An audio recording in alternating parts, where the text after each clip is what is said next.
অনুরাগের ছোঁয়া ধারাবাহিকের আগামী পর্বে আমরা দেখতে পাবো পুরোহিতের দেওয়া প্রমাণে ভুল ভাঙে সূর্যের, যে দীপা অর্জুনকে বিয়েটা করেনি। দীপা নিজের হাতেই সূর্যের দেওয়া সিঁদুর আবারও মাথায় পড়লো। হ্যাঁ বন্ধুরা, আমরা এমনটাই দেখতে পাবো অনুরাগের ছোঁয়া ধারাবাহিকের আগামী পর্বগুলোতে। তবলা সূর্যের মুখোমুখি হয়ে বলে, ডাক্তারবাবু আপনি এটা কি করে করতে পারলেন? আমার বোন দীপা আপনার জন্য অপেক্ষা করে বসে আছে।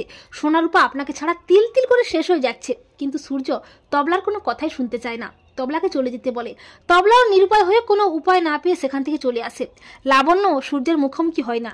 লাবণ্য তবলা ফিরে যায় কলকাতায়। তবলা আর লাবণ্য যখন বেরিয়ে যায় তখন লালি এসে সূর্যকে জানায় যে ডাক্তার সাহেব, তোর মতো দেখতে একজন দাদিও এসেছিল। তা শুনে অবাক হয়ে যায় সূর্য।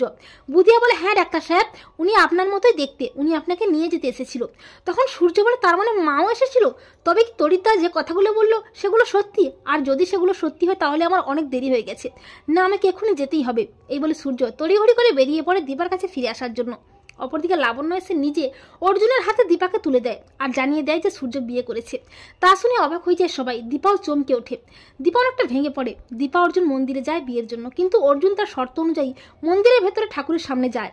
আর সেখানে অর্জুন বলে, দীপা তুই যা চাস তাই হবে। তখন দীপা বলে, অর্জুন দা, আমি এ জীবনে আর অন্য কাউকে বিয়ে করতে পারবো না, আমাকে তুমি ক্ষমা করো। তাই আমি নিজে আবারও ঈশ্বরকে সাক্ষী রেখে ডাক্তারবাবুর দেওয়া শাঁখা সিঁদুর আবারও গ্রহণ করলাম। আর এই অপরূপ সুন্দর মুহূর্তের সাক্ষী ঈশ্বর ছাড়াও আরও একজন আছে, সে হলো মন্দিরের ঠাকুরমশাই। তিনি দীপাকে ছোটবেলা থেকে খুব ভালোবাসতেন, তাই তিনি এই সুন্দর মুহূর্তটি ফোনে ভিডিও করে নেয়।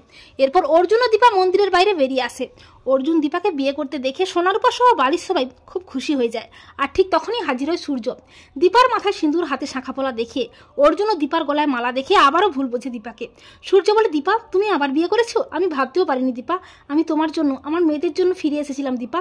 দীপা সূর্যকে সত্যিটা বলার চেষ্টা করে, কিন্তু সূর্য আবারও দীপাকে ভুল বুঝে চলে যেতে চাইলে মন্দিরের ঠাকুরমশাই বলে, দাঁড়ান ডাক্তারবাবু, আপনি যা ভাবছেন সেটা সত্যি নয়, দীপা অর্জুন বাবুকে বিয়েটা করেনি। তা শুনে অবাক হয়ে যায় সবাই, কিন্তু সূর্য ঠাকুরমশাইয়ের কথা কোনোভাবে বিশ্বাস করে না। তখন ঠাকুরমশাই তার সেই ফোনের ভিডিওটি দেখায়। ভিডিওটিতে দেখা যাচ্ছে দীপা নিজের হাতে সূর্যের দেওয়া সিঁদুর মাথায় নিচ্ছে। তা দেখে বাড়ির সবাই অবাক হয়ে যায়। ভিডিওটি দেখে সূর্যের ভুল ধারণা ভাঙে।